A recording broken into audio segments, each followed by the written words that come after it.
Good morning, teachers and staff. We are on our way back to work after the holidays. I hope you are relaxed and calm and ready to start this new year. Those of you who have decided not to come back, I wish you would have made your decision so early. Maybe there's time to reconsider, because one thing for sure, this does happen to be an in-service day, so I can get myself prepared for students tomorrow. However, if you can reconsider, teachers, those who decided not to come back, or those who are coming back for sure reluctantly, just know to pray before you leave the house, to have your ducks in a row. That means let the children know again what your expectations are. Go over the same rules you did when school started. And have the same consequences. They're written in your head if they're not written on your desk, or if they're not written on the wall with the rules, so that you can be fair to every single student. We have favorite children, we have favorite students. We can't let any of them know. Just try to treat everybody the same. Looking out for everybody, because we know we're the nurse, we're the counselor, we're the disciplinarian, we're the mother, we are everything to a lot of students.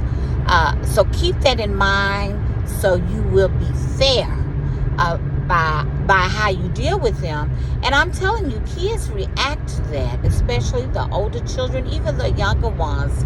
They can feel when they're being somehow neglected and overlooked and mistreated, and definitely don't yell. I mean, you lose your voice anyway. Those of you who like to yell, just stop that altogether. It's best to stand still and look and listen. And definitely don't share with the children, "Ooh, I know him, her, this one and that one," as if you are more important than everybody in the building. No. And be slow to call the parents, because parents don't want to know that you're there in your care. As long as you're not abusing their child, they're okay with some one-on-one talk with their child. Okay? But if you got that parent who wants to know everything, or that child who tells their parent everything and even make up things, maybe that's the parent you should call. But I always start off, when you speak to parents, with a positive before you share anything negative. And I pray and hope that this helps you have a better mood regarding returning to school, because the children will also pick up on your mood, and they'll know that, oh, she's not happy today, or she's mad today, and they will respond, just like your own children in your house, if you're blessed to have some. Okay? So teachers, have a wonderful rest of the school year, an awesome second semester. Do your best. Standardized test is coming up. So what I plan to do as a U.S. history teacher of high school, to prepare for the standardized test coming up in March, April, I plan to go over those do-nows, which are the multiple choice questions for each class. Have I always done that? No. Have I somehow just relied on reviewing the previous day's lessons? Yes. But they need to, as Miss Price said, and she's right, they need to become very familiar with the multiple choice questions, looking at maps, analyzing maps, though I put those kind of questions in their daily worksheets from their textbooks. However, they just need to be familiar with the type of questions on the standardized tests, even if sometimes they differ from the lesson of the day. I I know sometimes they're not always going to agree with the lesson of the day. In addition to that, do now, you can have a 3-minute review of the previous lesson and then continue. We're starting off with the Cold War. So I have done PowerPoints for the next 2 weeks. I think I have about 50 plus slides for the next 2 weeks about the Cold War. And I have daily worksheets. And probably only 5 or 6, and then some additional ones, because sometimes there is more instruction, with videos and the PowerPoints than there are with a worksheet, and they tend to learn better. So with the do now, which is very important, the review and the exit ticket daily, they should get a great grasp upon the expectations.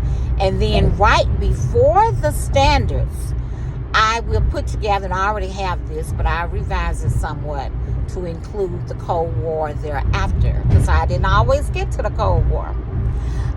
So to add to what is not on these practice tests, I will add more multiple choice questions about what I will be teaching from now until the standardized test, and they'll go from, I think, there 12 questions to maybe 20 multiple choice, and I will grade those, return those, and review those with them prior to testing.